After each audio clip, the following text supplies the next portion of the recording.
week's episode, we pit all singing, all dancing felines against the triple of the world's greatest space opera. Thunder, thunder, Thundercats, ho! You've just entered the Davis Locker.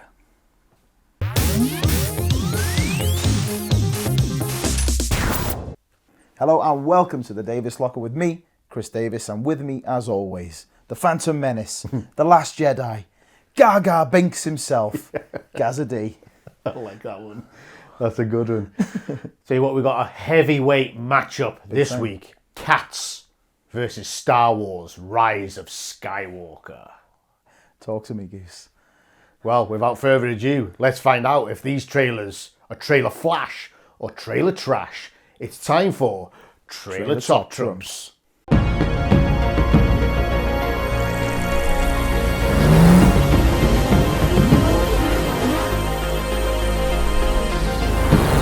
Okay, so the first category we're going to take a look at today is the plot and director. And as always, scores are out of 10.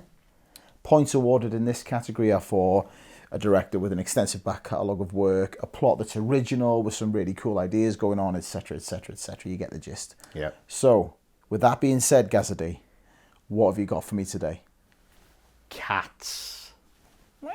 The musical. I think a lot of people will recognise the name Cats from the theatre, obviously. The plot, it's all about a tribe of cat called the Jellicles. And they go on one night each year and they will decide who will take the Jellicle choice and ascend to the Heaviside layer and be rewarded with a new life. What? Whatever that means. Run VT.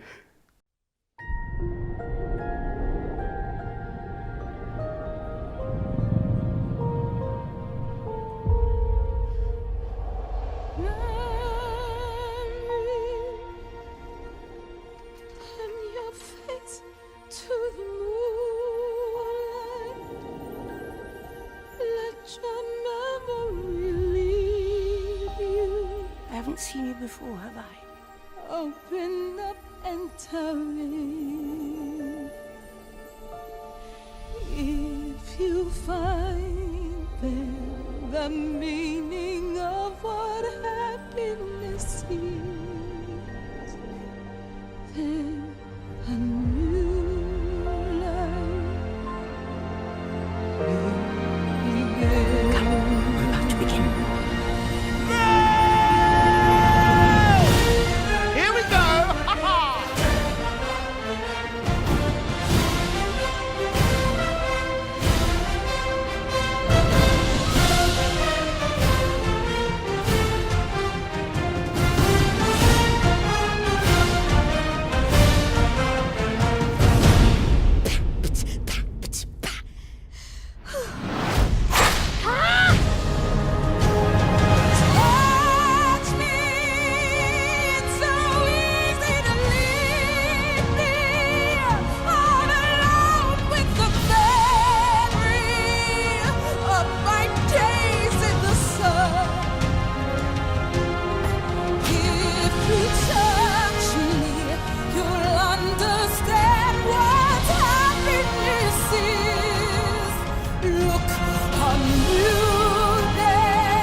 To try for a different life? A new day has begun.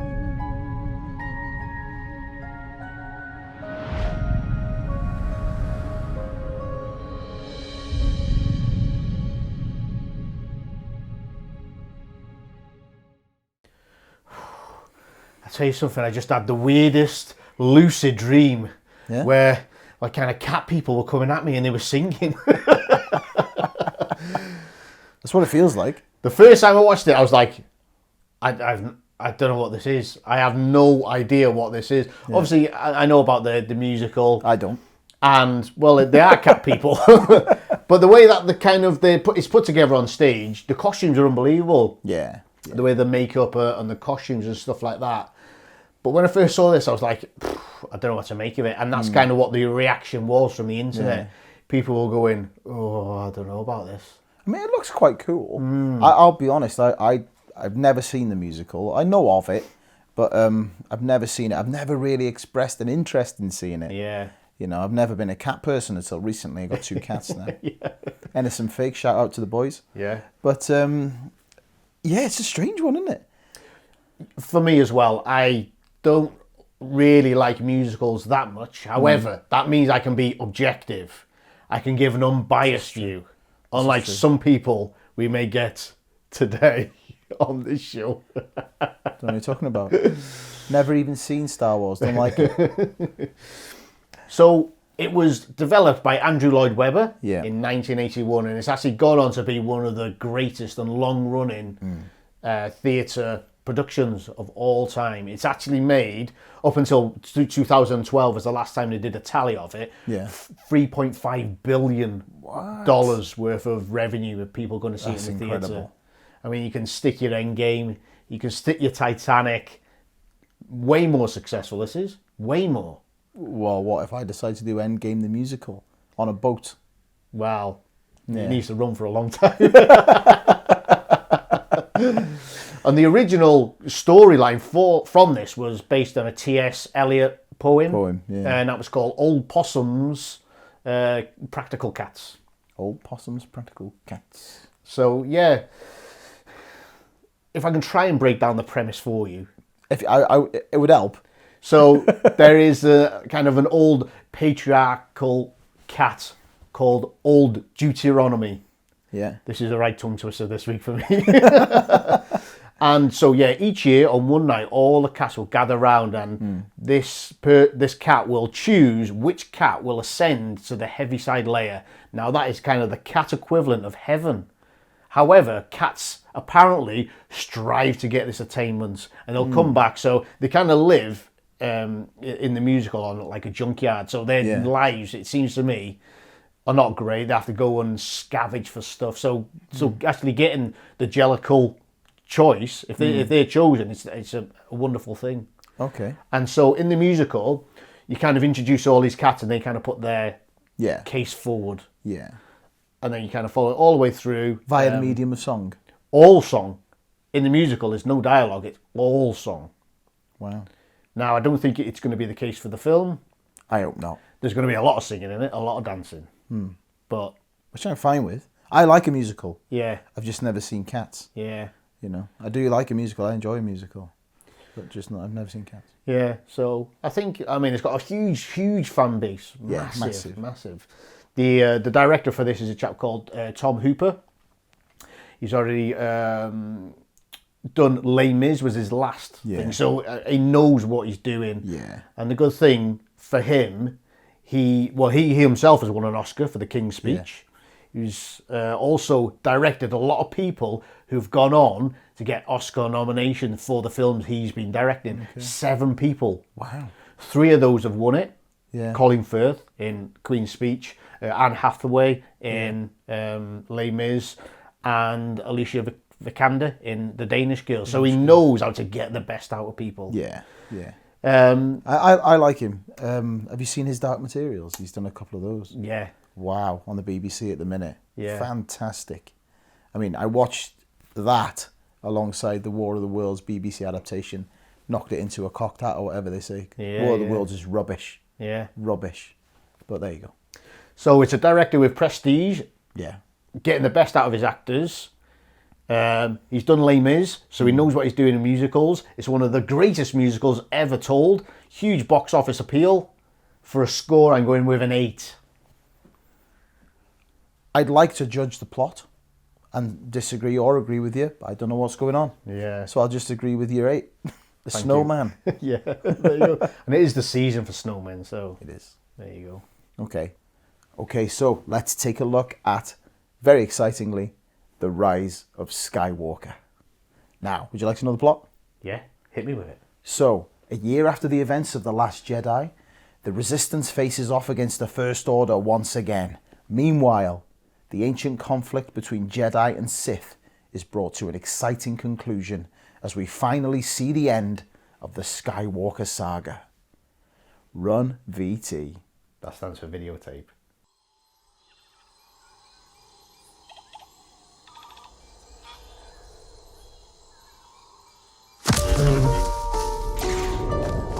It's an instinct.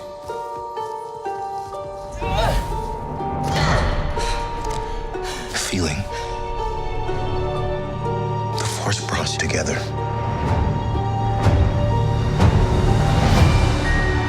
We're not alone. Good people will fight if we lead them.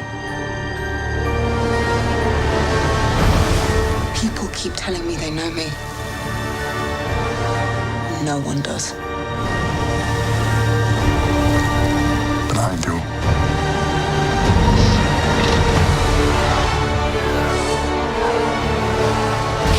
Long have I waited. And now you're coming together.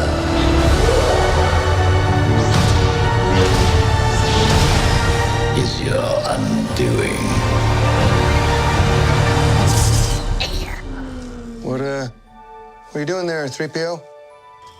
Taking one last look, sir. At my friends.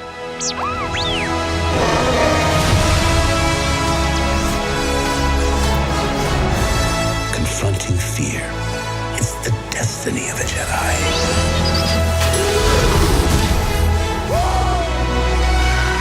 Your destiny.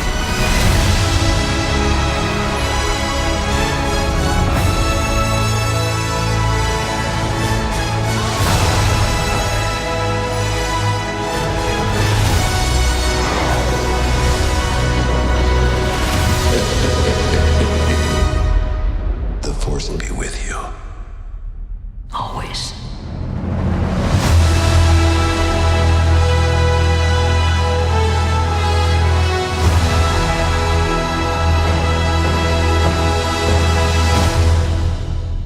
Okay, so that was the trailer for Star Wars The Rise of Skywalker. Gazzy, first impressions? Well, they've chucked the kitchen sink out, haven't they? Big time. Everything to do with Star Wars, it seems, they've put in there. I'm surprised Darth Vader hasn't been re-erected just to stick in there, because it seems like everything else is in there. It's a feast for the eyes. Well, it's got to be that. You're talking the culmination of the Skywalker saga of 40-odd years of cinematic glory, Yeah. I would say. The second most successful box office franchise of all time after the after the Marvel Cinematic Universe. I would say more iconic, more influential. Yeah. Obviously, been going a lot longer than the Marvel Cinematic Universe, not the comics, of course. But I can't wait for this. I'm so excited. I mean, I am a big fan of Star Wars. I'm not I don't go to the nth degree of it, but I love the films, love the originals. I love the prequels. I'm one of those people, and there's not a lot of us around who loves all of them. I like the prequels, I like the original trilogy, and I like the sequel trilogy. So you've got the Skywalker saga is basically the three trilogies of films. There's also, just to satisfy those out there who would pick up on this, there's also all the in-between things like the Clone Wars animated series and movies, the Rebels series, even the Mandalorian, Rogue One, Solo, those films. So that they all play into it, but the main bulk is three trilogies. So you've got the prequel trilogies, which the Phantom Menace, going in timeline order now, not order of release. So you've got the Phantom Menace, Attack of the Clones, and Revenge of the Sith. Yeah. Then we get into A New Hope, The Empire Strikes Back, and Return of the Jedi. Then we had The Force Awakens, The Last Jedi, and now The Rise of Skywalker. Yeah. I can't wait, Gav. It's gonna be so good. Yeah. I got high hopes for this. I really liked The Last Jedi. A lot of people didn't. Yeah. I mean, what did you think of it? I enjoyed it, actually. I am a Star Wars fan, but not to, like, I think I'm like a casual Star Wars fan. And in fact, I've seen all the films. I've never seen one in the cinema. Which sounds mad. It's crazy, isn't Yeah. it? I mean, my favourite has kind of become, and there's a reason for it. I say favourite. It's like it goes into what you're saying, because my cinematic memory of it, I was too young for the original ones. I saw the prequels in the cinema, but none of them hit me like The Force Awakens did. Yeah. Because it was so nostalgic, and Lucas criticised it for that. Yeah. He wasn't a big fan of it for that reason, that he sort of thought that Abrams, who directed The Force Awakens, the first of the sequel trilogy, George Lucas wasn't that big a fan of it because he said he didn't do anything different. Yeah. It was too nostalgic. It was too similar to what had gone before. So anyway, with that being said, we've got the main characters all back: Rey, Poe Dameron, Finn. Who else? BB-8, of course. C-3PO, Princess Leia, Luke Skywalker. So we've got everyone's back. Is he back? Well, I think he's going to be back. He's going to appear as a Force ghost in some way, isn't he? Or even if it's a flashback or something. So we've got the events from Last Jedi, where the Resistance have just managed to escape the First Order with the help of Luke Skywalker in that final scene, that climactic battle where he sort of force projected himself and met face to face with his old student Kylo Ren, Ben Solo, the son of Princess Leia and Han Solo. I love that scene in Last Jedi. So I'm excited for this one. I sort of can't get my words out almost because there's so much I want to say, but I've got to keep it kind of brief. I've got to keep it brief. So we've got a lot of returning characters, like we said. The Emperor is back in this one.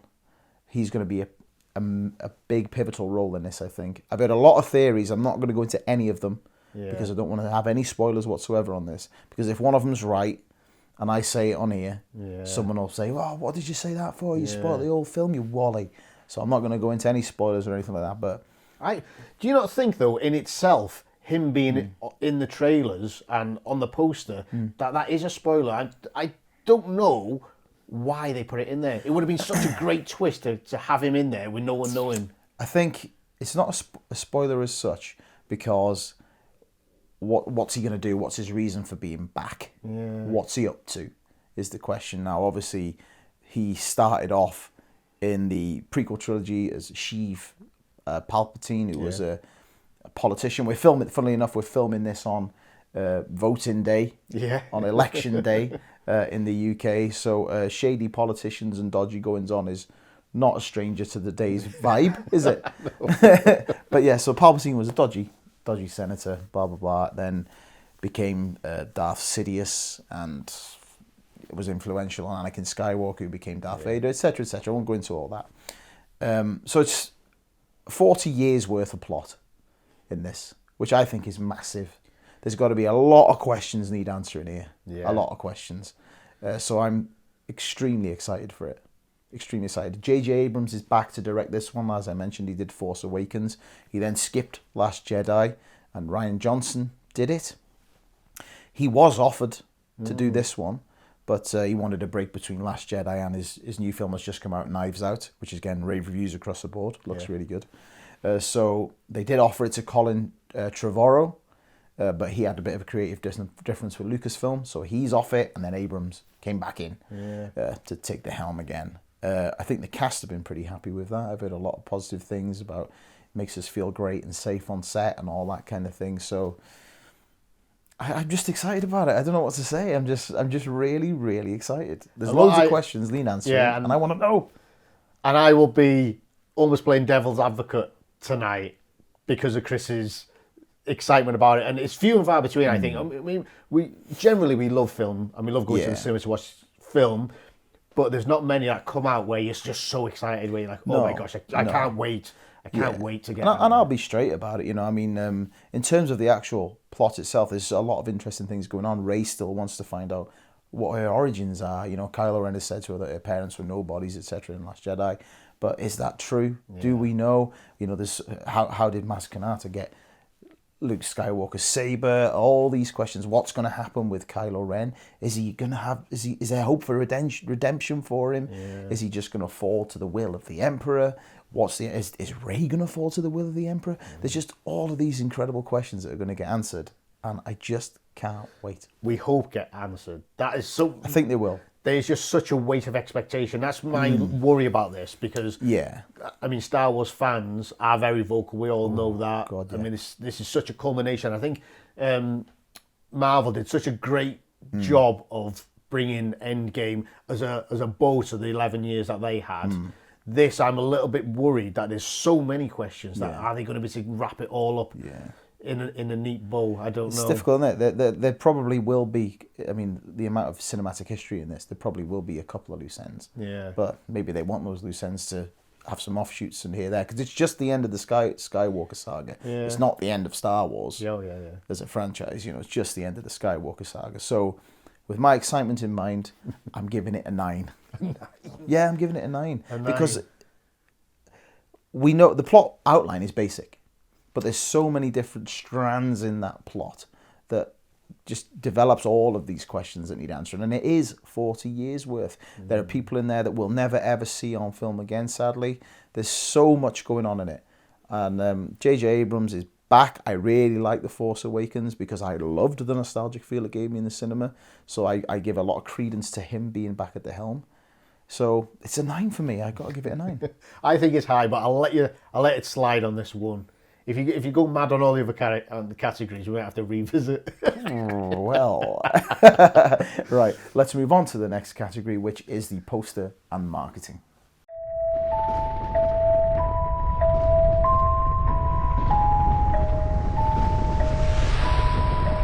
So, other than the trailer, these are the things that'll make you want to go and see the film. Yep. Talk to me, Goose.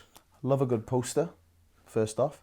And is this one a good poster? Well, so I'm looking at the first sort of teaser poster. Well, it's kind of the second teaser poster. The first one was just like a logo one. Yeah. But this is the first one that had a bit of something to it. So, first viewing of it, I think, oh, okay, it looks pretty cool. Yeah. But is it lacking a bit of detail? What did you think? Your first impression? Yeah, I liked it, and it represents everything that Star Wars is. I was just wondering to myself, is it a bit too cliche to be good? Well, let's have a look. So obviously you've got Rey and Kylo Ren locked in a duel. Their iconic Skywalker saber and his red broadsword style saber, ready to connect and whatever, blah blah blah. We love a duel, don't we? We do. So far, so whatever, innit? They're on some sort of big piece of metal wreckage. It could be remains of the Death Star. It could be anything, And it seems like they're in space. It does look like they're in space, yeah. Star Wars usually does take place in space. How are they breathing up there, mate? Jeez. You weren't lying when you said you were going to be at me, were you? 2. Move on. So you got Rey and Kylo Ren engaged in this duel. Now, this surrounded by the sort of associated colour schemes. You've got the red sort of force kind of aura around Kylo Ren and the blue force aura around Rey. And then you've also got sort of like what looks like force lightning emitting from both of them. Now, this is interesting because force lightning is a Sith thing. It's what Siths use because it's kind of fueled and powered by hate and anger and all that kind of thing. So Jedi have the ability to do it, some of them, but it is frowned upon by Jedi councils to use it. Oh, wow. So it's interesting that it's coming from Rey. Yeah. Now, given that we've seen a dark side Rey in a teaser, whether that's a sort of flashback or some sort of dream scenario or what, we don't know. But it's interesting that there's force lightning near Rey. Yeah. Is she going to be tempted over by the big man looming over them, the Emperor? And that brings me to the next point. We see the Emperor's face, big, looming over like some sort of puppet master over the two, like he's doing a little sort of space Punch and Judy show for people. That's the way to do it. So he's interesting as well, looking at him, because he looks different than normal. He does. He looks almost cartoonish. He looks young. Yeah. He looks weird, Yeah. to be honest with you. He looks really weird. Now, there's a lot of theories going around about why that could be. It could be that he's going to come sort of back to life, because this is the thing. How did the Emperor survive? We haven't seen the Emperor since Return of the Jedi, when Darth Vader threw him down the reactor shaft, and then there was a big massive explosion, blah, blah, blah, blah. We assume he was dead. Yeah. Now, Luke has gone down a shaft and he's survived. So what's to say the Emperor didn't? Clearly, in some way, he has. In movie lore, if you don't see the body, they're not dead. They ain't dead. So Han Solo could still be alive somewhere then. Oh, don't say that, Sonny. Imagine. You pop back up. Oh, I'm going to the cinema now. The credits. But yeah, so the Emperor's back. He looks a bit weird in this poster. Is that because he's going to come back as a younger version of himself? Has he managed to sort of grasp some element of the dark side of the Force that allows him to be reborn in that way? Is he going to come back in the body of a clone? I think the precedence has been set in the all Star these Wars universe where that's already happened a couple of times, I think. Yeah, it has, yeah. Is it just that the CGI is better? It could be. I mean, but going back on historical things where the tragedy of Darth Plagueis the Wise, when he tells Anakin about how, you know, on the dark side of the Force you could cheat death, so to speak, and all that kind of thing. So we've got the Emperor there looming large over them, and then underneath you've got the logo and the title and whatever. Yeah. So I think it's quite plain, but there's some really interesting little tidbits in there if you're willing to look deep for them. So in terms of a score, I'd give it a 7. Yeah, that's fine. I think it's decent. I think it looks cool. Yeah. It is cool. It does look cool. It's very, like you say, it's almost the essence of Star Wars, isn't it? It gives, and I'll come to this later on, some echoes of the sort of Mustafar lava battle between Obi-Wan and Anakin Skywalker in Revenge of the Sith. Yeah. With facing off against each other. You know, who doesn't love that kind of iconography? Exactly. If you've got a lightsaber in your hand, you are cool. Fact. Isn't it? Not to any girls or anything.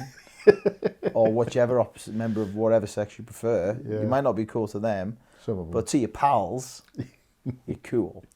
So yeah, 7 from me. So my poster, it's a character piece. And just because of the large ensemble cast, it's almost forced upon you. A little bit, yeah. And I mean, we're not enamoured by these types of posters, are we? I think this has got a little bit more finesse. It's not like the Endgame where they've just put everyone on it. Yeah. I think there is a little bit more design in it. Yeah. So kind of working their way down, right at the top, it's the must-see musical event. Now this kind Which is of... fair. It is fair. If you're into musicals. But it also kind of turns me off a little bit, that type of tagline. It reeks of a bit of desperation. You reckon? Yeah. This is the must-see. But is it desperation with that kind of fan base, though? I don't know. We all know it's a musical. Just they see every musical poster has this on it. That is true. Annoys me. That is true. That's a very good point, actually. I'll retract what I just said because that's a good point. That is a good point. They do have that. They're all must see, aren't they? Yeah. If it was must see, I would have seen it in the theatre already. Yeah. Never seen it. You could put it on any film. That. Yeah. Star Wars, the must see sci-fi space battle. Thing is, must see for me when you're talking cats, Vines. Cat fails. Yeah. I'd rather than go to the theatre to watch cats. I'll save me money. I'll sit in and laugh at cats like doing that thing where they go to jump on or something and they just totally misjudge it. Big time. I laugh at cats all day. Love it. But not the musical. Yeah, so anyway, that's must see. Okay. Whatever. It may be must see, but don't stick it on the poster. That's a bit lazy for me. And then as you work your way down, you kind of got the actors' names, which is kind of standard fare, telling you who's on it, and then it's got the cats, and they're kind of all dotted about. And it's not just, as I say, it's not the basic character poster. There is a little bit more design in it. So it's a London backdrop. That's where it's set. You've got the moon kind of backlighting them, so a lot of the cats are actually in silhouette, but they've all got kind of musicality poses, so you know it's a bit of the international language of musicality, everyone. Jazz hands.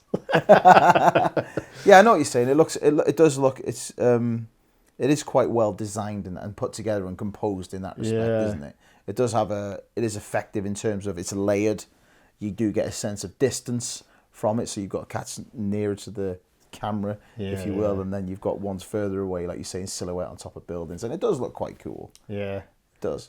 And you got like that iconic Cats logo, which, if you think about Cats, I think that's the one thing that'll automatically pop into your head. That kind of logo, Cats logo. Well, I'm surprised it didn't just go with the famous musical one, which is just the word, isn't it? Yeah, just the word "cats and some cat's eyes" or something. Yeah, and you're right, and I'm surprised that they didn't really do like a teaser poster with that on. But there you go. And then as you work your way down, it's got like the director, Andrew Lloyd Webber. Obviously, he's heavily involved in this again, and T.S. Eliot. And then that's about it, really. I think it is a character piece. It has to be. Yeah. A little bit more finesse, as I've said. Yeah. So I'm going for a 6. It just elevates it a little bit more than that mid-range 5. Has there been any extra marketing stuff? Right? I mean, I forgot to mention, funnily enough, some extra stuff on the Star Wars side of things. But have there been any? Not really, not that I've seen. I've not seen that many interviews with people either. I've seen it all plastered up along buses, and I think they've added the element of lights. Okay. But apart from that, I've not really seen that much marketing detail on it. Because, for example, with Rise of Skywalker, obviously you've got Galaxy's Edge, which is not long opened at Disneyland, which is a big, huge sort of Star Wars mini world within Disneyland. And part of the rides in there, they've got footage from. It sort of precedes the events in Rise of Skywalker as part of the ride. Right, so you've got all that going on. You've got the Journey to Star Wars, which is like a load of books that were published to kind of build up to the events in Rise of Skywalker again. And then little things like the final trailer was released on 21st of October, which was Carrie Fisher's birthday. Yeah. So little things like that, I think, really... I mean, you don't even need to advertise Star Wars, do you? But you don't even need to market it. But I just thought they were nice little things to mention that I forgot to say before. And the one thing I do like about Star Wars, this one especially, it's almost plays into that. There's no bad marketing. So John Boyega lost the script, and that was all over the news. That's true. I know some people might go, so is it a bit cynical, this, all of it being in news? So it went on eBay, someone found it in his hotel room, went on eBay, Lucasfilm bought it back, and it's like, is this like kind of guerrilla marketing? I don't think it is. I think it's a someone's made a bit thing. of wedge there, haven't they? Yeah, They've made some good money there. But there you go. I'm going to start looting under hospital. Yeah. Weird. What a weird film. I'm going to start looking under hotel beds for things, see if there's any scripts there. Yeah. You know, what do you think? Maybe I'll get Cats too. Maybe. Get 30 quid for it or something. So What was your score? 6. I don't know if I said that, but yeah, 6. I'm going for 6. Let's move on to the next category, which is the cast and characters.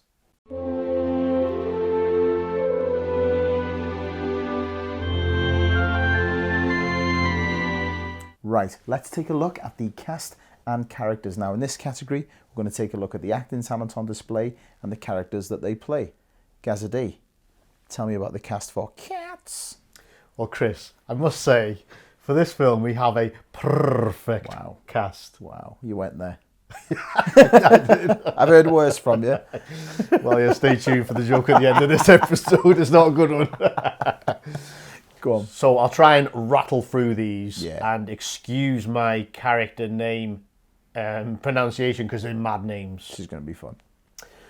So, kind of the anchor, I think, of the film is Jennifer Hudson. Now, we know she's got an Oscar for Dreamgirls. We know she can do this kind of thing. She Great plays singer. Grisabella, I think. And then you've kind of playing on top of that. Obviously, it's a musical, so they've got some singers, which are kind of pop icons. Taylor Swift. Shake it off, shake it off. Oh. And she's coupled with Jason Derulo. Wow. Can't get any better than those two. I'd Taylor Swift's all right, isn't she? She's got like a harem of famous friends and women, Exactly, isn't she? yeah. I think she's cool, talented. Annoyed me when Kanye jumped on stage and tried to take her award off her. I know, yeah. And I like Kanye, he's mad. I like him, but it annoyed me that. She's okay. Yeah, Flipping out. chill out. There you go. But yeah, And then we're adding some gravitas with Dame Judi Dench, Oscar winner again. can I just going back to the Taylor Swift and Jason Derulo? Yeah. It doesn't seem like for the sake of it with those two for some reason. Yeah. It seems, I don't know, it seems credible. I know what I you don't mean. know why it wouldn't, but it just does. It doesn't. I don't think of it and go, oh, really? Because he's a wicked dancer. Yeah, unbelievable. She's really talented. So yeah, it just doesn't seem forced or anything else. Yeah, no, I agree. So yeah, Dame Judi Dench, again, Oscar winner. Oh, We've got Sir Ian McKellen, you shall not Oscar pass. noms, You shall not pass. Lord of the Rings, obviously Gandalf. something you generally like. Love the Lord of the Rings. Love it.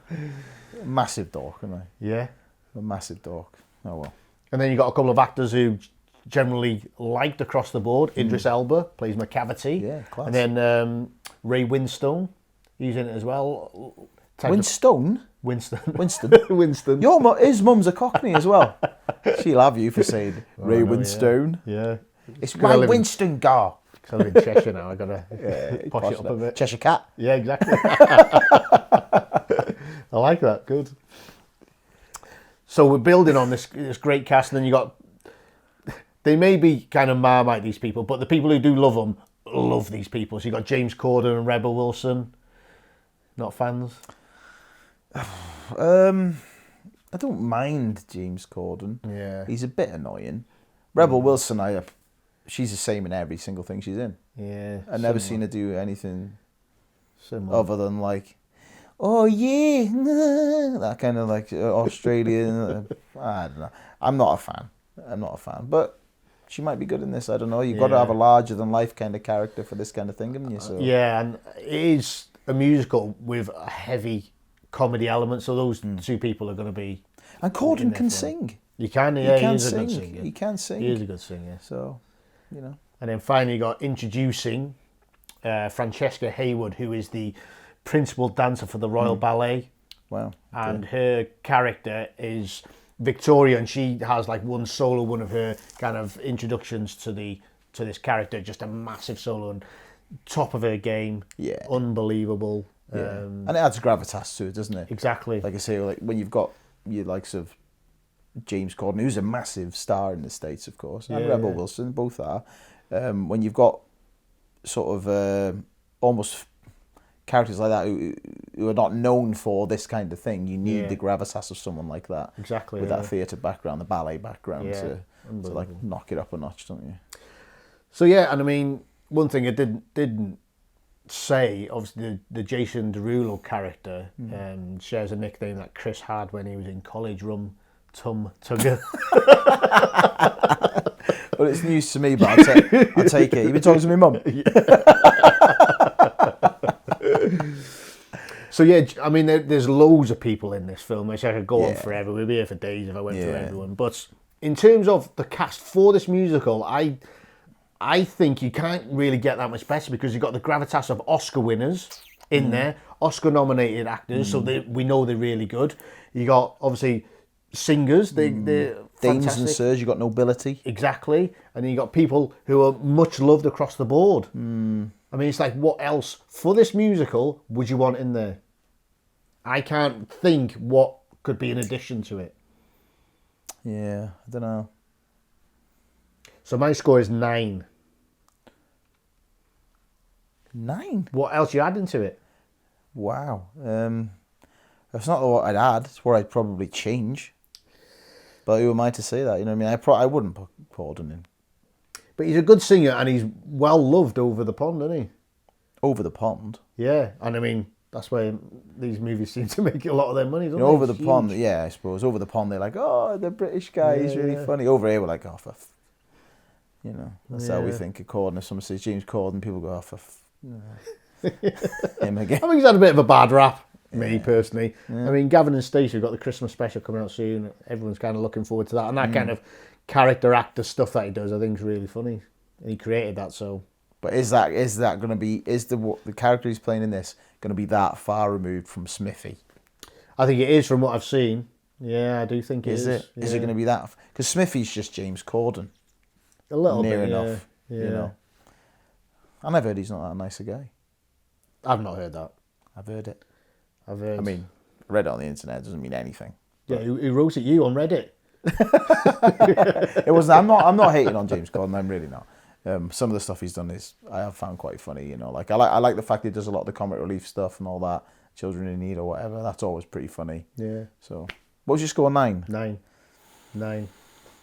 In the interests of self-serving, knowing that I'm coming up with a big score, I'll give you your 9. Okay, thank you. Right, so in the same vein, I've also got a massive cast. So I'm going to start with our princess, Carrie Fisher, returning, although she has sadly passed away now. She is returning in this film as Leia Organa. It's compiled from footage that they didn't use in Force Awakens and The Last Jedi. So how big her role is going to be, I don't know. But this film was going to be kind of Leia's swan song Yeah. in a way. So I'm interested to see what we get from that. We've also got Mark Hamill returning in some form as Luke Skywalker, the great Luke Skywalker. He's going to be a Force ghost. We saw that he became one with the Force at the end of Last Jedi and ascended into that sort of Force ghost realm along with, Obi-Wan, Yoda, Anakin Skywalker. Is it the Heaviside layer? Is that where they went? Oh, it's a weird name, that. Heaviside layer. I don't get that. Anyway, stop interrupting my Sorry, cast, mate. will you? Then we've got Adam Driver as Kylo Ren or Ben Solo. He's fantastic, Adam Driver. Yeah. A lot of people didn't like Kylo Ren, but I've always really liked what he's done with Kylo Ren. And the fact that he's now showing his acting chops in other things kind of shows that the Kylo Ren that was in Force Awakens was entirely on purpose. People are thinking, it's bad characterization. It's not. He's supposed to be petulant and spoilt. Yeah. But he's also this like really angry, can be very, very evil guy. Yeah. But at the same time, Driver plays him with an element where you think, he could be redeemed here. He could come back to the light side of the Force. He could come back. I think the way he plays him is he pitches it really perfect.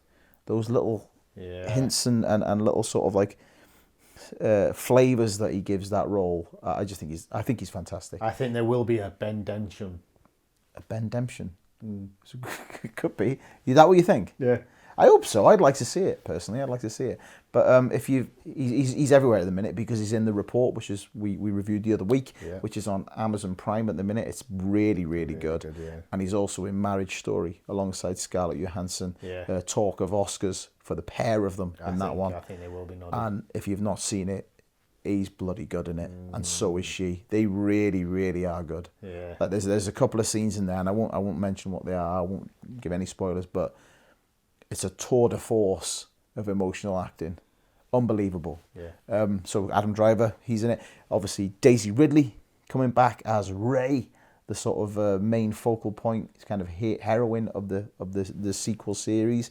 Daisy Ridley got her break in Force Awakens, and she's not really done much else. Now, I don't know whether that's because is it a contractual thing? I don't know. Once the saga's out of the way, she'll start taking on other roles. I don't really know. I'd be surprised if it is contractual just because of what Adam Driver's done. Yeah, and John Boyega. Yeah. Adam Driver, especially, he's done so many films recently. Yeah. So I don't know why she's not done much. I don't really know. But as I mentioned there, we've got John Boyega. Now, sorry, I'll go back to Rey because I kind of skimmed over her a bit too much there, didn't I? We all want to know the origin of her character in this. So I should mention that rather than just go, Rey, she's playing Rey, blah, blah, blah. But anyway, going on to John Boyega, he plays Finn, the ex-stormtrooper who's joined the Resistance. I really like John Boyega. Looks cool. He's good, isn't he? Yeah. He's got like, he does a really good American accent. Yeah. He's excellent in Detroit. Have you ever seen Detroit? I have, yeah. What I like a it, yeah. film. Yeah. There's some brilliant acting in that film. Will Poulter is good in that film. Yeah. But moving on from Finn, so I'm interested to see what happens with Finn, what his arc is in the end of all this. He's kind of a bit of a puppy dog for Rey, in a way. I mean, everything in the trailer, there's another shot of him. He's always like going at some point and shouting Rey, Rey, Rey, like this. I don't know, maybe she doesn't listen to him or something. I don't know, but he always seems to be shouting for Rey. We've got Oscar Isaac, super cool, isn't he? Yeah, he is. How cool is Poe Dameron? Pretty good.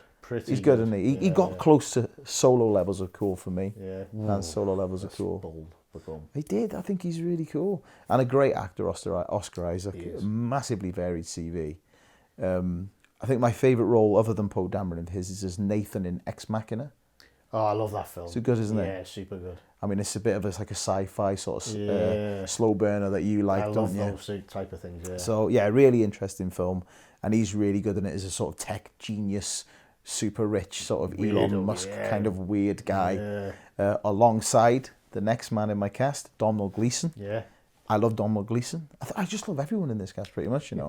But I really like Domhnall Gleeson. I think he's a fantastic actor. He's from a famous acting family. His father is Brendan Gleeson, who has been in everything. What's your favourite Domhnall Gleeson role? Peter Rabbit. Peter Rabbit. You're going to say Weasley, aren't you? You're Weasley. You're going to say Weasley. I like him in this. I do like him. Yeah, he's good, isn't he? Yeah. He plays it perfect. Yeah. He's like a sort of, excuse the language, a bit of an arsewipe. Yeah. But he's got no backbone, has he? Yeah. So he plays him really well. I like Donald Gleeson in About Time, Yeah. the Richard Curtis film, and that for me is one of the most kind of affecting films about life that I've ever seen.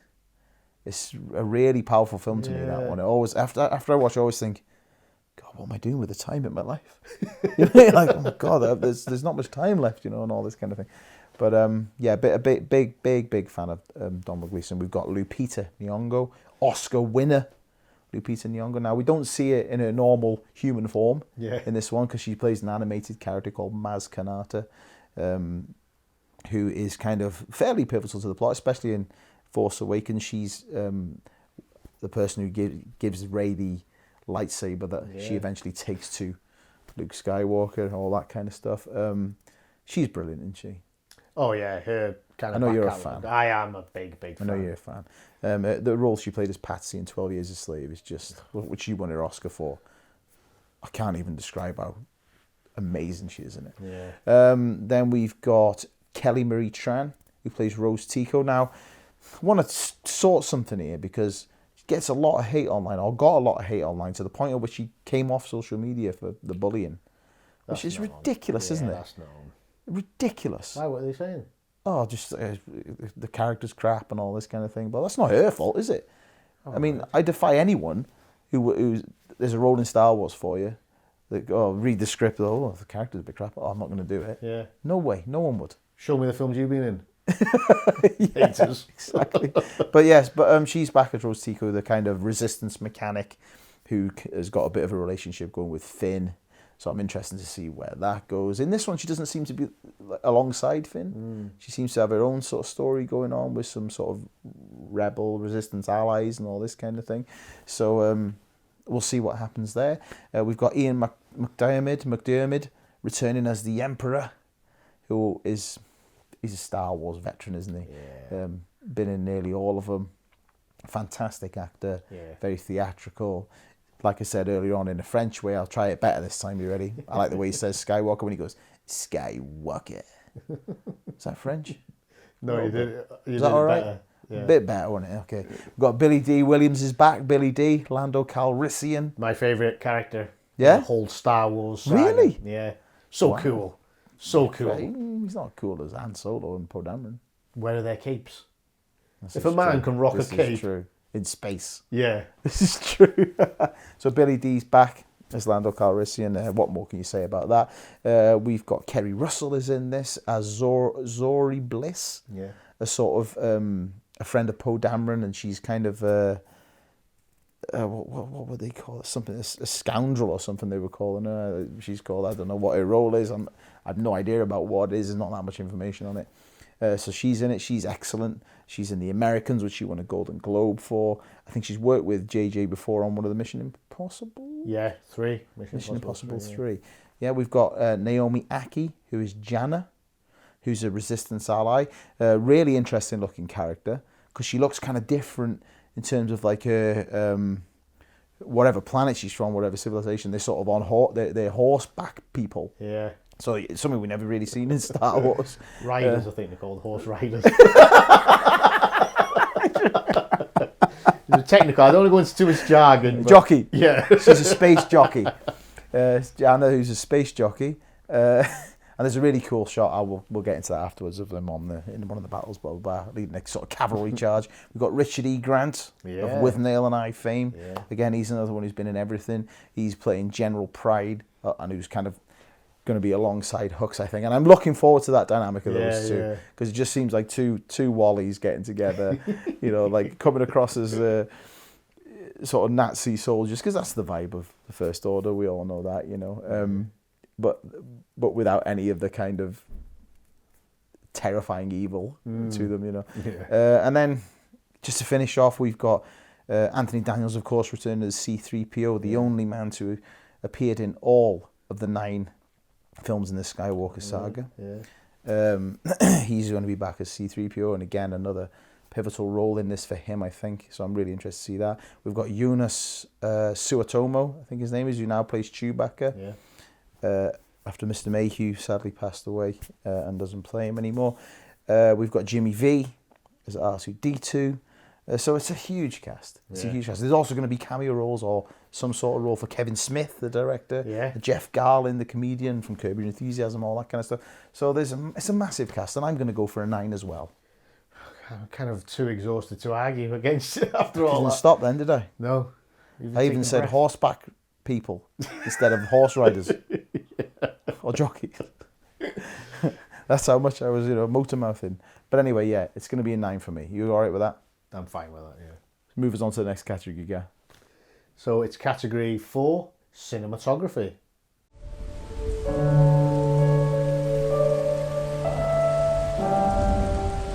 So category 4 is cinematography, one of our favourites, I think. Yeah. And it's basically anything that you see on the screen, how that's been put together, the scenery, in this case, a lot of CGI stuff. So is Rise of Skywalker a feast for the eyes, Christopher? Oh, 100%. 100%. I mean, if there's anything going for these kinds of films, it's that they are a feast for the eyes. Yeah. So I'll talk quickly about the cinematographer or director of photography on this one, Dan Mindell. He's worked with J.J. Abrams on other films, Mission Impossible 3, the Star Trek films that he's done. So he's used to CGI heavy films. Now, when we're talking about cinematography for a film like this, it is important to mention the collaborative nature of this kind of film. When you're talking CGI, you're talking thousands, hundreds, thousands of artists working on all of these shots at any given time. Yeah. The bulk of the effects work on this is done by ILM, Industrial Light and Magic, alongside a hybrid VFX, I'm not sure how you pronounce it, and also a company called Ghost VFX. So there's a lot of moving parts on these kind of films. Yeah. But like you say, looking at it, it really is a feast for the eyes. You're talking Star Wars, you're talking a franchise that's been at the forefront of visual effects technology progression since 1977, since the day the first one came out. Yeah. They've always been trendsetters. They've always been, like I say, at the front of the technology. And I think this isn't going to be any different. I mean, looking at it, it just looks incredible for my eyes. I mean, I don't know what you think first off. Yeah, it does. And you kind of expect it from Star Wars, don't you? It has For sure. to look fantastic. Yeah, for sure. And like I said at the start of the show, the amount of kind of iconography that they've put into this, it kind of harks back to that nostalgia as well. So, yeah, I mean, what I would say is, have they pushed the envelope on this? Is it kind of, we've seen this before type of stuff? I don't know. You could say that. You could probably say that about any film, though. You've got to, you might have seen this kind of thing before, but in what context? In all the other Star Wars films, Yeah. have they pushed it on from in this trilogy? Have they pushed it on at all? I don't see anything to say they pushed it on.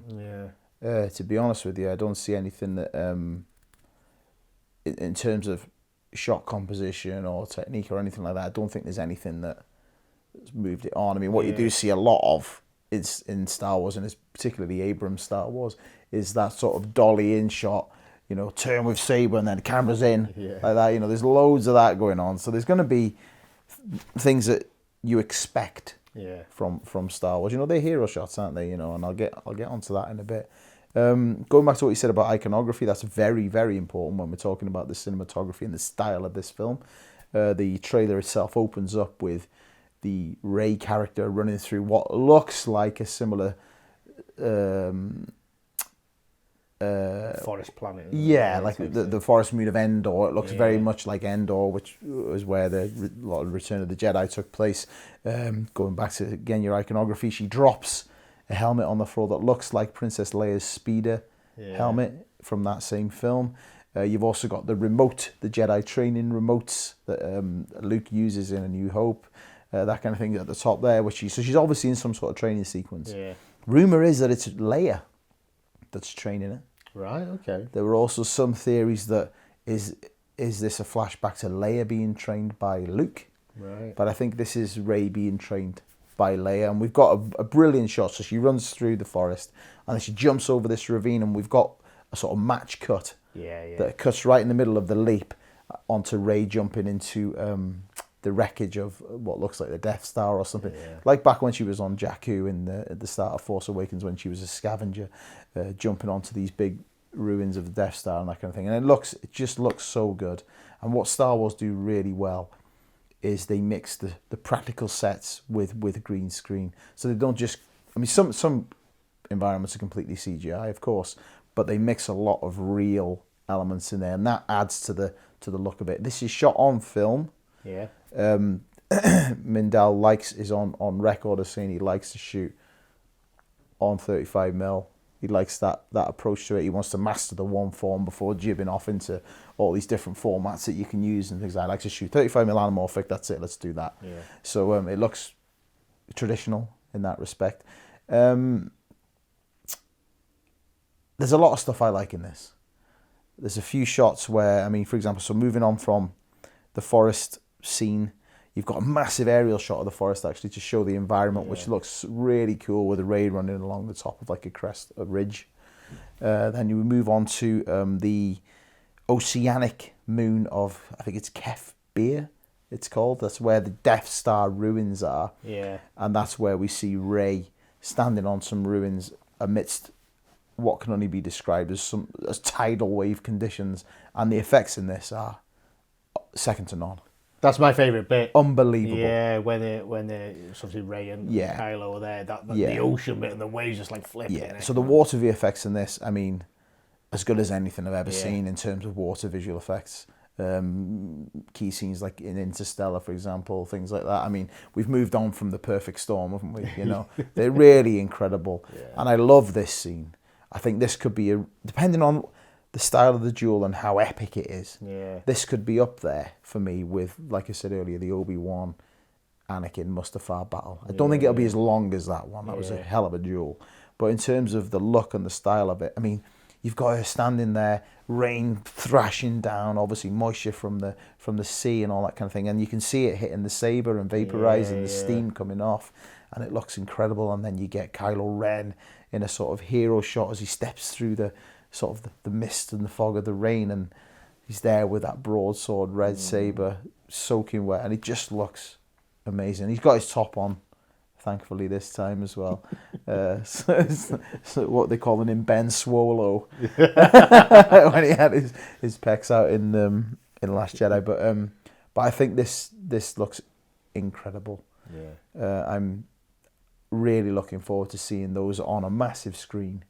You know, those wave effects, it blew my mind. Yeah. It blew my mind. Then we move on to Kijimi, the ice sort of planet. I don't know if it's a planet or just a sort of civilization or what, I don't know. Yeah. But you got that shot of all the TIE fighters just zooming towards it. I mean, it's so epic, isn't it? Yeah. I mean, the scale of it is massive. Everything is just massive scale. You've got the Star Destroyer shot then coming up from the ice. So this is where we think the Emperor is. And one of the theories is that he's got this army that he's been building, basically. A fleet of Star Destroyers and whatnot under the ice. Yeah. All that kind of, so you see this like huge Star Destroyer emerging from the ice. And it was reminiscent for me of, and this is on a much smaller scale, of in Empire Strikes Back when we're on Dagobah, and Yoda is raising the X-wing out of the swamp. Yeah. It just gave me that kind of vibe. So there's if you tried hard enough, you could hark back to iconography on pretty much many shots of this. Yeah. You know, you get some fleet shots, which again show the might of the VFX on display here. You've got the Millennium Falcon looking like it's leading a fleet into battle, and you've got all these ships. That if you look online, look on some YouTube videos, there's some great YouTube guys out there, Star Wars Theory being one, where they go into detail on what the ships are in the background. Yeah. You know, there's so many ships that have appeared throughout the saga, throughout like the Clone Wars, all of these things. There's so much detail gone into this, and it's almost like nothing's been left out, and that worries me. Because obviously Last Jedi was met with a lot of negative feedback. It was a critical success. Yeah, it was. But the fans didn't like it. A lot of fans didn't like it. And what worries me on this one is there going to be a lot of box ticking to satisfy those fans. Yeah. And I really hope there isn't. Because in my opinion, and I'm an older Star Wars fan, I'm 37 or whatever, but I I understand that they're not made for me anymore. Star Wars films aren't made for the original trilogy fan. They're made for a new audience. They're made for a young audience, young kids, you know, and they're made for everyone, I suppose. But in terms of like the base audience, They're made for a new younger generation that want to go to Galaxy's Edge. They want to do all this thing. They're not made for us old fellas who are harking after all that older stuff, all the nostalgia. They're not made for that. Yeah. So I hope they're not pandering towards people saying just tick all the boxes. This is going to be the last one.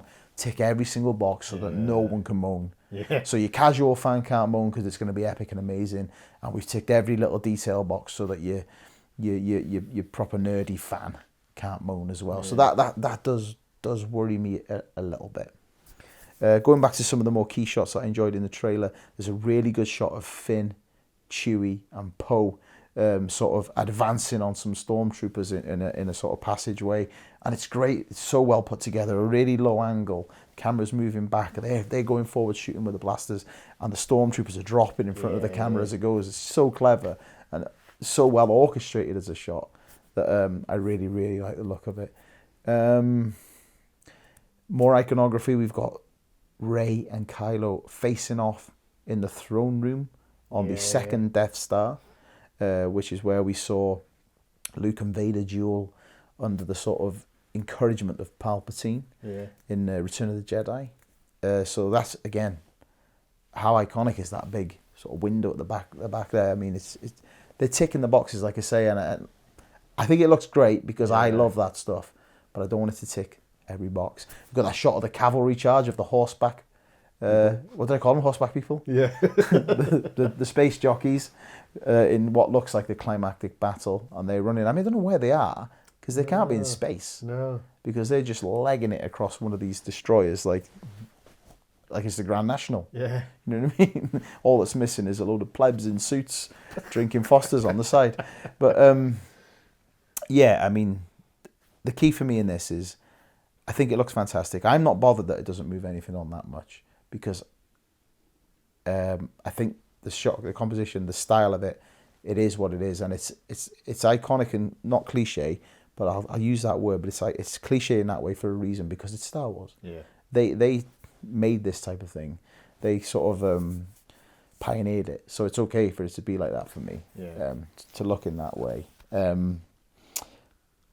You've got a great shot of Lando Calrissian sort of shouting. He's sort of whooping and hollering in the Millennium Falcon. He's with Chewie in that one, but that harks back to when he escaped the Death Star in Return of the Jedi. Yeah. So I love how they're doing that. And yeah, like I say, I keep saying it's ticking boxes. Shit. It's it's ticking boxes, but at the same time, it's cool. So I'm happy with it. Then you've got Vader, the remains of Vader being smashed by Rey and Kylo, and I think they're not smashing it together. I think they're dueling, and then it just accidentally happens by the looks of it to me. If you look at how their feet are positioned or whatever. But in terms of a score, and that Vader bit is like almost like this is the end of the saga. Yeah. Vader's the most sort of famous figure, alongside Luke and Leia, etc. And smash that up. That's the end. It's like almost symbolic of the end of the whole saga. So in terms of the look of it, I think it looks fantastic. I think cinematically, and in the cinema, it's going to be mind blowing. Yeah. So I'm going to give it a 9. Right. Okay. I agree. I mean, I think what you're saying, the box ticking, but in some way, I think the way that they've constructed it is very clever. They are kind of harking to the originals and then the prequels, but they're doing it in a way that is subtle. It's not forced. It doesn't seem shoehorned into me. Yeah. And I expected a high, just from looking at without doing any research into it, I expected a high score, and I can't argue you down on 9. I can't. Cool. So that's a 9. Let's move on to the cinematography for Cats. So yes, this is when the trailer first come out. There was and we kind of joked about it this evening about the initial reaction about what it looks like, and people were thinking, I'm not really sure. There was a kind of astonishment, a bemusement, but if you kind of hark back to the theatre, in the programme notes, it kind of describes itself as a off-kilter, quirky, musical extravaganza. So we're kind of looking at it from not having a very deep understanding of Cats, but the people, that the fan base will be like, I can't wait for this to come out. Yeah. The way it looks is like a blur of CGI fur, the kind of the oversized sets, and the cat human hybrids. And a lot of people say, well, I don't know what's real and what's not. But from what I've seen, all the sets are pretty much made. Yeah. And they are oversized because they want to get it from like a cat's perspective. I think that was quite cool. Yeah. That's the thing. I really like that. It was kind of reminding me of an Alice in Wonderland vibe, you know, when she's dead small. And I remember back in the day, I did a Granada Studios tour when I was like in school, and they had this kind of Alice in Wonderland thing where you were in it and you were dead small, you were almost like mouse size. And it was like, oh man, I love that. I love that kind of nostalgia of it. And the actors are there themselves. It's only the fur that's CGI, and apparently they kind of, again, talking about development in CGI and the kind of the way that they've done this, it is a brand new thing that they've put together. Okay, because fur and hair, notoriously one of the hardest things to sort of get perfect within visual effects. You know, and it has the last few years. It's come on leaps and bounds. Of course, the likes of like Rocket Raccoon in the Avengers films and all that kind of thing. So the techniques are, it's like not trickling down to cats because it's obviously a massive production, but you do get a trickle down effect, and you see now good fur and hair effects in commercials and adverts on telly. So, exactly. Yeah. So, yeah, but it does look quite good. There was a couple of times in the trailer, where the faces looked a bit like, you know, that kind of deep fake effect. Yeah. Where it looks like a bit of a deep fake, where it didn't look quite perfectly tracked in and matched and all that kind of thing to me. Yeah, I agree with you. There are certainly ones, and I think one of the ones that springs to mind is the Jennifer Hudson when she's singing. Yeah. It was a bit, that doesn't look right. So that's when I started doing a bit of research, going, well, what's real and what's not? But her face is there. It's just they've added the fur, so it's just like maybe the tracking of where they've put the fur on the kind of the mask of the body. It didn't look quite right, did it? Yeah, it may be just because it's the trailer. Hopefully, when we get to the film, it'll be better.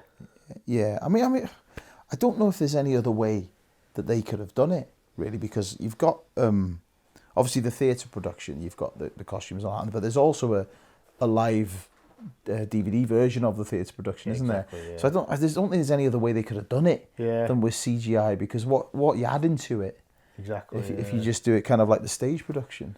Yeah. You know? So I don't know. Do you think it would have been better if they were physical costume? I don't think so. I just think people are kind of used to seeing that, aren't they? I think in some respects, because CGI has had a little bit of a rough time recently. I'm thinking about when Sonic came out, the first bits of that, and almost the first reaction to this was almost like when the first Sonic concept came out. You know, people were in uproar. It's like he had human teeth. I didn't know it was properly. that bad. Oh, the Sonic one I did. The Sonic one, yeah, sorry, yeah. So, the initial, do you know, and it seems to be the people who like to complain just get in there first, and then people kind of make their minds up from the initial reviews. And initially, that's what happened, and everyone that was working on the film were like, I don't see the problem. I mean, this is exactly how we planned on doing it. We kind of weirded out by the backlash, but having said that, since people have got used to it, and the Cats fan base has come out, I think generally people have warmed to it and accepted it for what it is. Yeah. I think it works in its favour as well in some ways, because going back to what we were saying about the cast, and like I said, it doesn't feel forced with people like Taylor Swift, Jason Derulo, and it doesn't feel like they're just there for the sake of it and for their fame. Yeah. But what my point is that they're kind of almost unrecognisable. Yeah. And that can kind of probably work in its favour in some ways, I think. Yeah. You know, I don't know. Yeah, that's a good point, actually. And the cinematographer on this is a chap called Chris Ross. Right. Most recently done Yesterday, so again, kind of in that world, he's done The Terminal. Yeah, good film.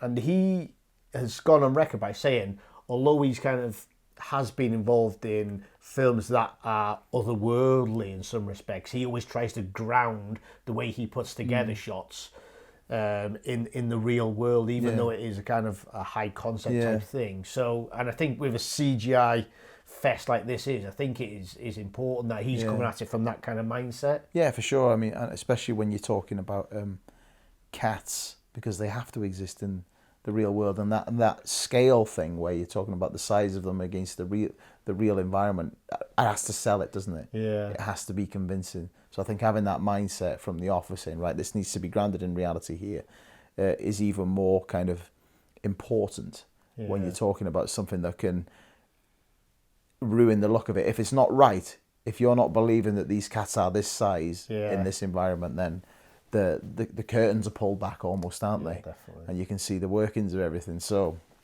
yeah, I think that's an important mindset to have from the off on it. Yeah, and generally the way especially for the trailer, I assume it's going to be very similar to when you see the full film. The way that it's kind of been framed, because it's a musical as well, a lot of wide shots to kind of get all of the fantastical dancing and that in, and then when someone's doing a solo, it's in pretty close, and in some respects you kind of expect that to happen, because you have to showcase the talents of the people that's involved in these types of things. Yeah, for sure. And you need they're going to be big set pieces, aren't they? Exactly, yeah. You need that. You need to see the choreography of the dancing. You need to see everything sort of coming into play, don't you? Yeah. I wonder if there's anything kind of... I wonder in terms of the CGI of all the extra actors in the backgrounds of the the ensemble cast bits where there's loads of people dancing and stuff. I wonder if they've done it with each individual person, or whether they've kind of done a CGI thing like in Charlie and the Chocolate Factory, where he's one guy and he plays everyone. I wonder if there's any. I wonder if they're all individuals and it was all shot. They all did it. I think on the whole they have used a lot. If you go on like the IMDb cast list, there's a lot of names on there. Because I think if it was me directing it, I would have all those big set pieces. I'd have real people. Yeah. Sell it, because there's a movement in people that they're not there yet. Yeah. With when you're doing a fully CGI person, the movement's just not quite there yet. Yeah. And I think with this kind of thing, it would really give it away. It's because there's so much movement with the dancing and all that kind of stuff. And you've seen it, like I mentioned the Matrix sequels, where Neo's fighting all the agents, and you can tell it's not real. We had it recently in the new Terminator film, where the new T whatever he is didn't look very convincing, because he was fully rendered as a CGI character. So I hope they've used real dancers in every single area. Yeah. I think there may be a tendency, and I don't think that they've done this, but if you, in your mind's eye, it'd be like, I want all of these big set pieces to be perfect, and then you would side on a completely CGI background cast, because it'd be like, we want all these people to be in sync with everything that's going on. Yeah, but they never did. All the famous, most loved musicals, they never did that then. Yeah, no, definitely. That's what they were known for, was the scale and the logistics of the operation, almost, to get everyone dancing to the same beat and all that kind of thing. And that's where the charm came from. Yeah. I'll just flag up really quick. There's just one scene that when I saw it, I was like, Chris will be able to really dial into that. And that's where they're in the bedroom, and I think one of the cats is like ripped open a pillowcase and all the feathers are going in. Because that's like a daily occurrence here, isn't it? When you come home with your cats. Yeah, little toe rags. Yeah. But I think on the whole, it's going to be a larger than life, real fun end to the year. We've had some fantastic films, and I'm going for a 7. I think it's going to be a really fun film. The way it's put together, I think it's going to be good. Oh, that's fair. I was quite impressed with it in terms of the cinematography. I thought the colour of it was nice. Yeah. I thought it wasn't too cartoonish. Like I said, a few little finicky issues with some of the VFX, but I think overall, I would have probably given it an 8. I think if all the VFX was nailed on perfect, I would have gone for the 8. Okay. But I think because there's a little bit that's not on the money. Yeah, let's move on to the next category then, which is the sound and music.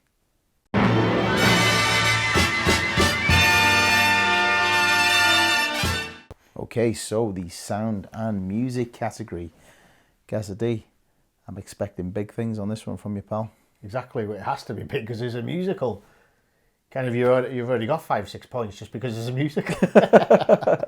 But yeah, I mean, it's developed by Andrew Lloyd Webber, Sir Andrew Lloyd Webber. Yep.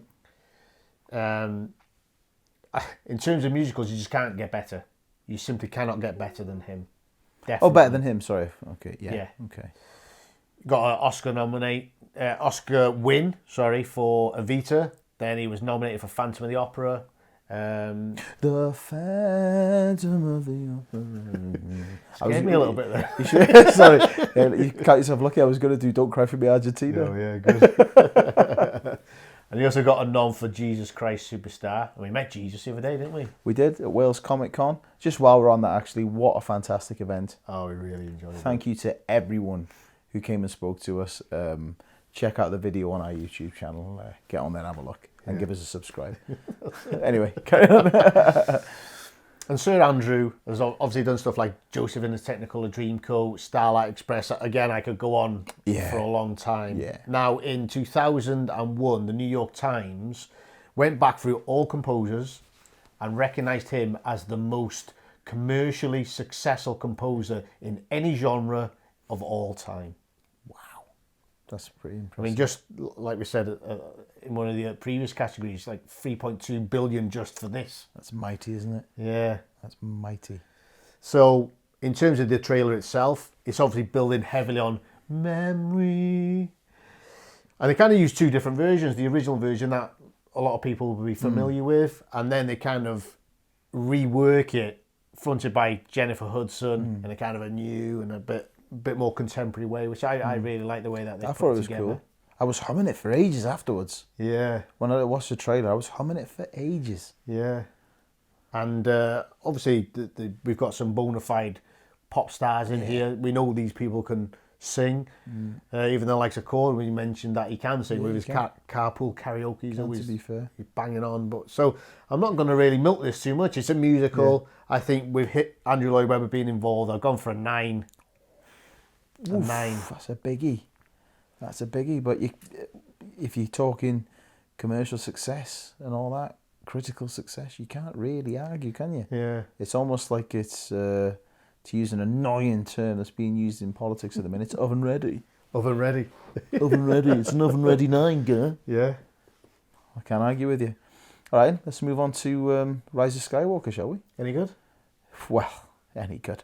We've got one of the kings of movie composing, John Williams, America's composer, John Williams, doing his last ever Star Wars. And who knows, it might be his last ever. He's 94 now or something like that? I think a genius of a man. A genius of a man. I mean, Jaws, Star Wars, Superman, Indiana Jones, Schindler's List, E.T., Jurassic Park, Home Alone, Harry Potter. I mean, it doesn't get any better, does it? No. The most recognisable music in film. Yeah. Bar none. Bar none. The most famous themes that you're ever going to hear. So, I mean, I'm a huge fan of his. I think he's a genius. And for me, he's up there with, your Mozart's, classical composers. His music is that recognisable that he's up there for me. So I'm really, really looking forward to the score. What I love about the trailer is that, I always whinge about incidental sound and all that. There's none of that. None. There's none of it. This is a really, really well put together trailer in terms of audio. And I'm a big, big fan of it. You've got the classic sort of theme within, which I'll get to. But we start off with narration. There's a lot of narration from the key characters in this. So we start off with Finn, who it opens up and he says, what does he say to Rey? He says, the Force brought us together. It's a feeling. The Force brought us together. Then we have Poe Dameron saying, good people will fight if we lead them. Yeah. So you've got this narration sort of building up, and it does build up to a bit of a crescendo as the trailer goes along. And then we've got Rey on the scene where we said on the ocean moon of Kefbir or whatever it's called, where she says, people keep telling me they know me, but they don't. They don't know me or whatever she says. And then we hear Kylo say, but I do. And again, it's really indicative of that dynamic between those two. Where's it going to lead? Where's it going to go? Are they going to team up? Are they going to face off against each other? What's going to happen? And I'm really I love how they're using that narration just to kind of give us hints. Yeah. Just little hints. Because that's what these Star Wars trailers are about. I mean, the culture of theories online, conspiracy theories of Star Wars and all that kind. It's massive. As soon as the trailer comes out, you get huge amounts of swathes of theories across the internet, don't you? Yeah. And that's kind of what makes them so great. That you can really dive in there and try and guess what's going to happen in this plot. Then we've got more narration. The theme sort of starts to come in there, and we've got choir, we've got strings. It's getting epic. It's starting to kick off. Then we hear the Emperor talking, and he says, "Long have I waited." And then he says, "And now you're coming together will be your undoing." Yeah. It's like, well, who's coming together? You know, what's he on about here? Is it Kylo and Rey? What is it? Does he mean the Resistance coming together? Because we see these fleets of battleships and all that. Is it that coming together is going to be the undoing? It's just dangling so many carrots for us to all be like trying to get at, you know, to try and figure out what's going to happen in this. Then we have C-3PO speaking, and it's an emotional touch point in this film.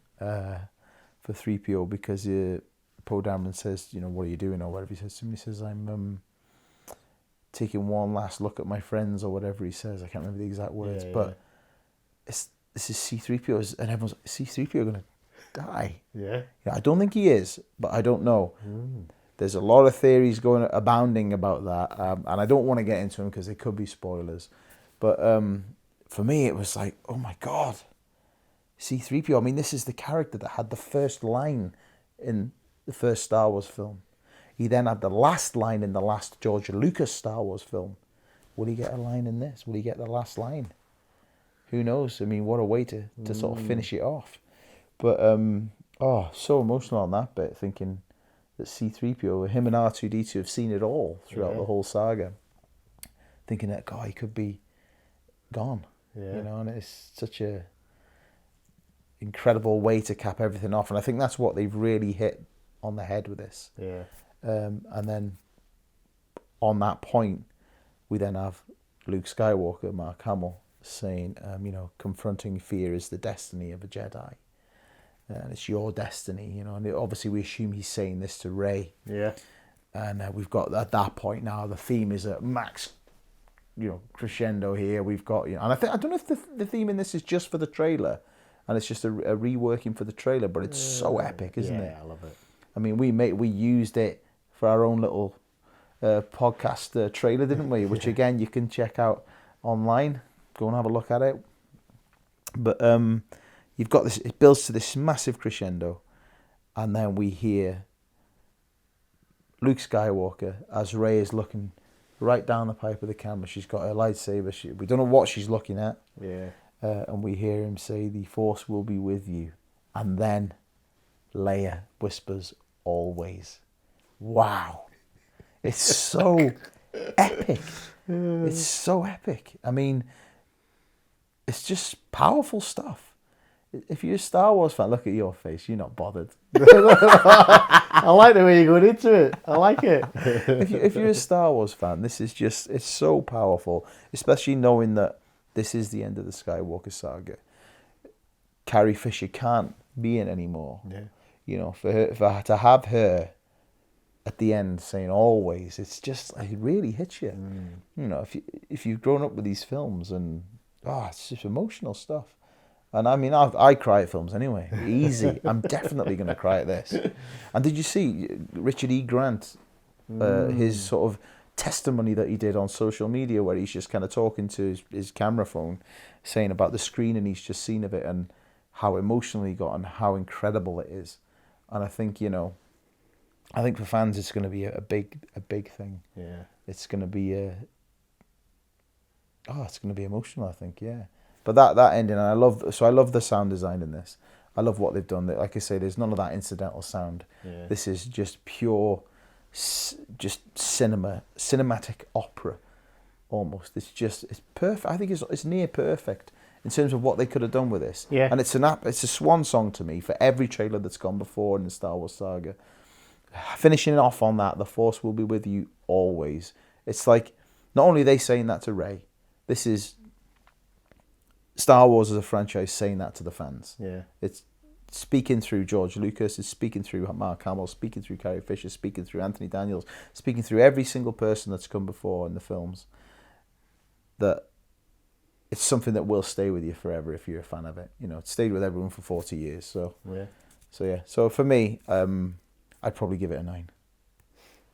I'd give it a 9. No way. No way. No way. Why?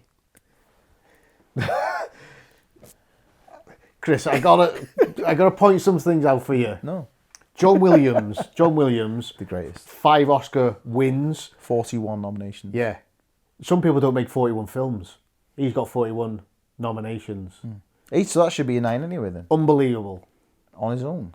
Wait a minute. The way they reworked the Star Wars theme, fantastic. The sound of a lightsaber, out of this world, using all the iconic characters. I don't think we'll ever get a trailer like this again with the amount of people in it. It has to be a 10. And this is unprecedented. I thought you were going to knock me down. I don't think we'll get... I don't think we're going to get another one where it's a 10. I don't think anyone or any film will be worthy of a 10. But See, I think this is. I wanted to go for a 10. But I thought I've got to be a bit fair because it's not... If you're not a Star Wars fan, it's not perfect. But for me, I'm glad to go up to a 10. Yeah. And I thought you were going to try and knock me down then. I know. Because I know what you like. Yeah. Bit of a toe rag.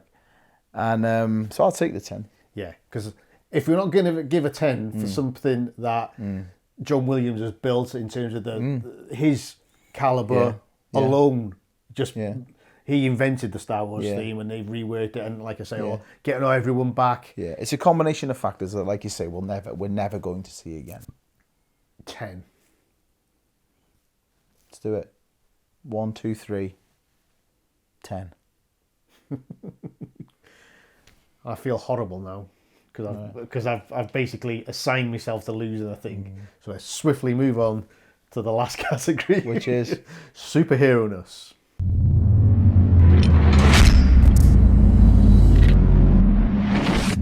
The final category is superhero-ness. And this is where we try and find as many tenuous links to superheroes as we can, and points are kind of awarded for the sheer volume of acting talent that's been in comic book adaptations. If there's any kind of Marvel DC crossovers and how prominent those characters are in the superhero world. So what you got for me? Well, okay, so I've got Mark Hamill. Yeah. Is quite famous for being the voice of the Joker. Correct, yeah. In a lot of sort of games, animated series, all kinds of stuff, I think, isn't there? He is also, I think he does some voice acting in some of the Spider-Man animation. Yeah, it's only small, but he is in there. Yeah. And that, I believe, is a crossover, sir. Oh dear, bonus point. Bonus point for Marvel DC crossover. I've got Oscar Isaac, who was in X-Men Apocalypse as Apocalypse. Yeah. So that's a decent point. Yeah, I'll take that. Who else have I got? Lupita Nyong'o is in Black Panther. She is.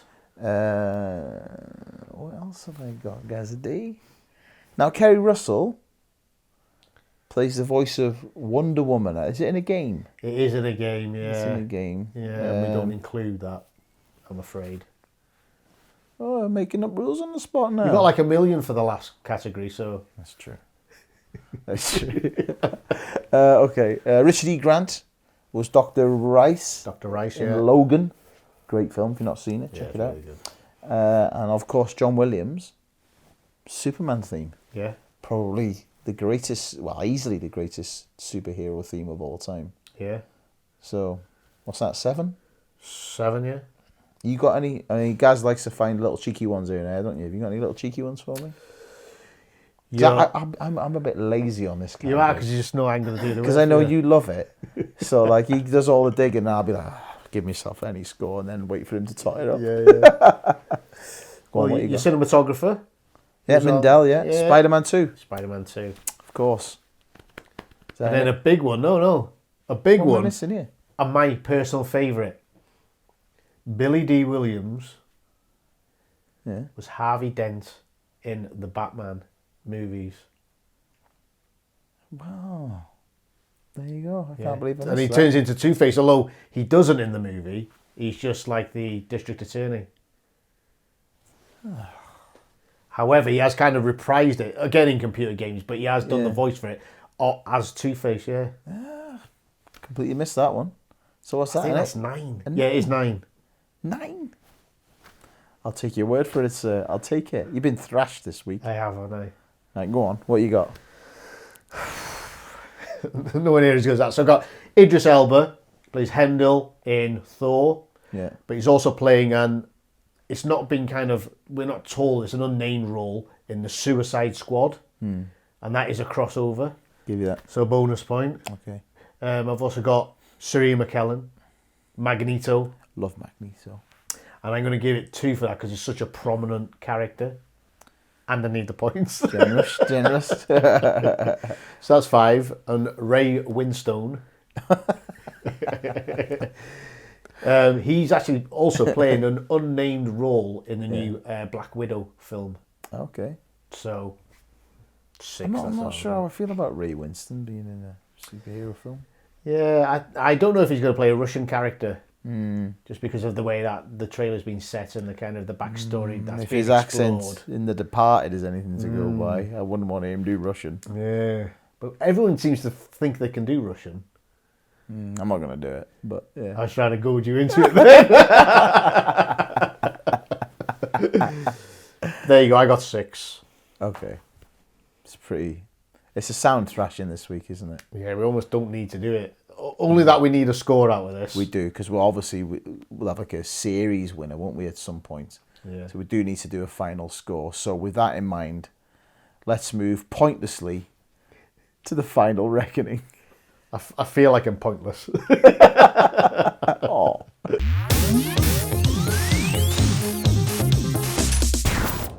So here we go, we're back for the final reckoning. Yep. Me to draw the balls this week. Yeah. Pass you over the... Whoa. Put it away, my young Padawan. That's a special week. Requires a special vessel for the balls. You can't tell this is the Vader helmet we used in the prelude. It's what you might call fragrant. Yeah. I sweated a lot in this, in the forest. So it's not the... So I put like a little bag with the balls inside so you didn't have to sort of, put your hand in a sweaty mess. I'll still take a bit of alcohol gel after this. Right then. Right, you ready? I definitely can't see it. Are you ready to pointlessly draw the balls? Let's do this. There you go. Remember, down the camera, show them what it is. Okay, so we're starting with category 3. 3. Casting characters, 9 all. Oh, he's still in the running. He's still in the running. Till this next one. Yeah. Here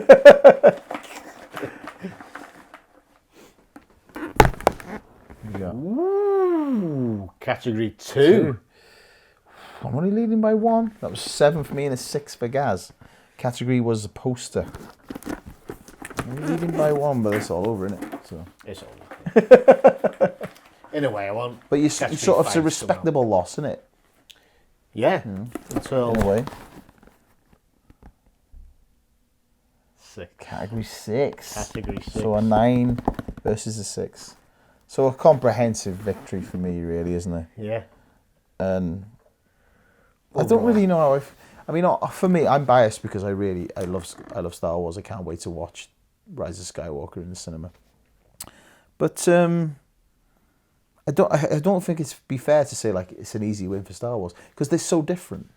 They are so different. You know what I mean? But the box office is going to blow anything else out the water, isn't it? I wonder if it'll get close to Endgame. No. Do you not think so? No, the Star Wars fandom has too much dislike for The Last Jedi for it to even sniff those numbers, I think. Really? Yeah, I think so. Last Jedi got 1.6 bill, did it? Or 1.3 bill? I know, but it'll do thereabouts. It'll do fantastic numbers, but I don't think it's going to trouble Endgame. With it being the last one, I'm not sure. I just can't see it. Yeah. I can't see it. There's Infinity War was sort of almost... It was unanimous. It was loved by everyone. Yeah.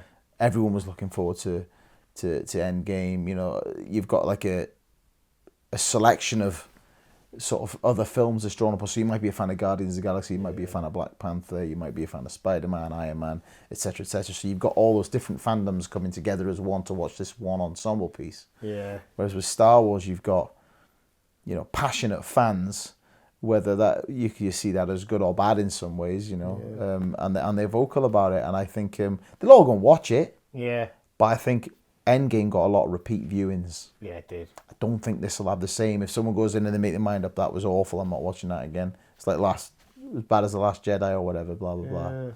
So I can't see it troubling those numbers. Right, okay. But I think in terms of a cinematic piece, for me, it's up there with anything that'll ever be made in terms of my excitement for it. Yeah.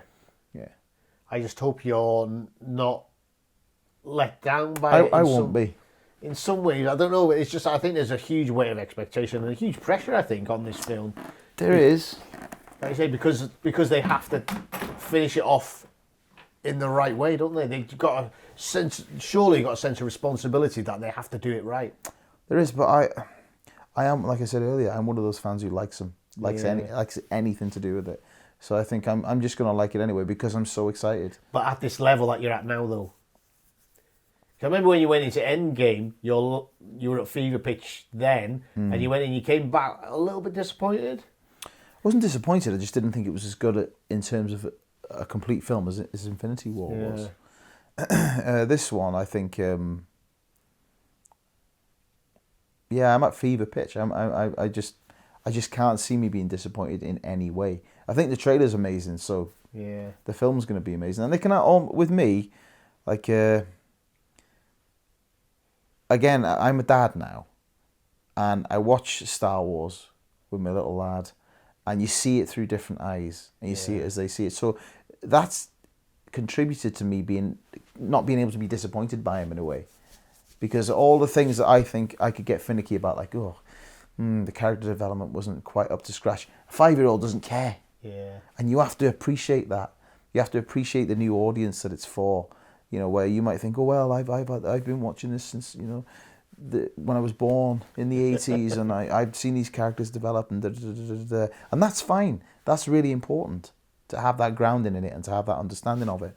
But at the same time, don't you just want to see some cool lightsaber duels and some spaceships shooting awesome lasers and massive epic battle scenes and all that kind of thing? Can't you just let the other bit slide a tiny bit?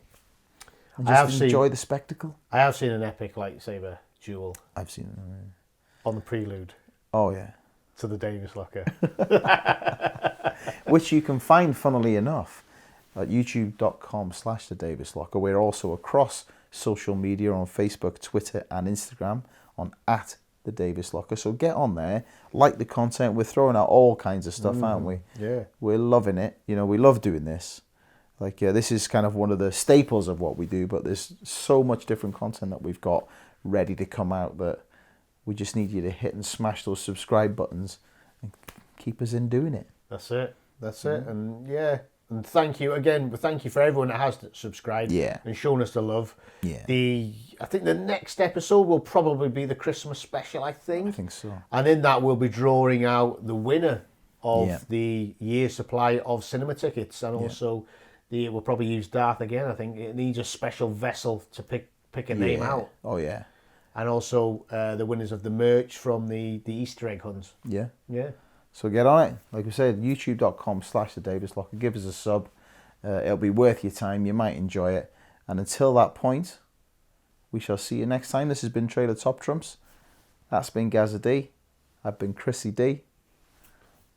See you again. See ya.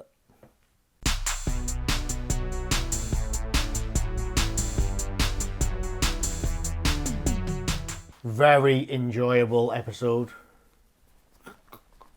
It's quite apt you've got Thank you. Darth's helmet on, because my joke revolves around him and the festive period we're in. Okay. How did Darth Vader know what Luke had got him for Christmas? I don't know. He felt his presence. Oh my God. Good joke was this. Oh my God. Is that the Russian accent you're on about?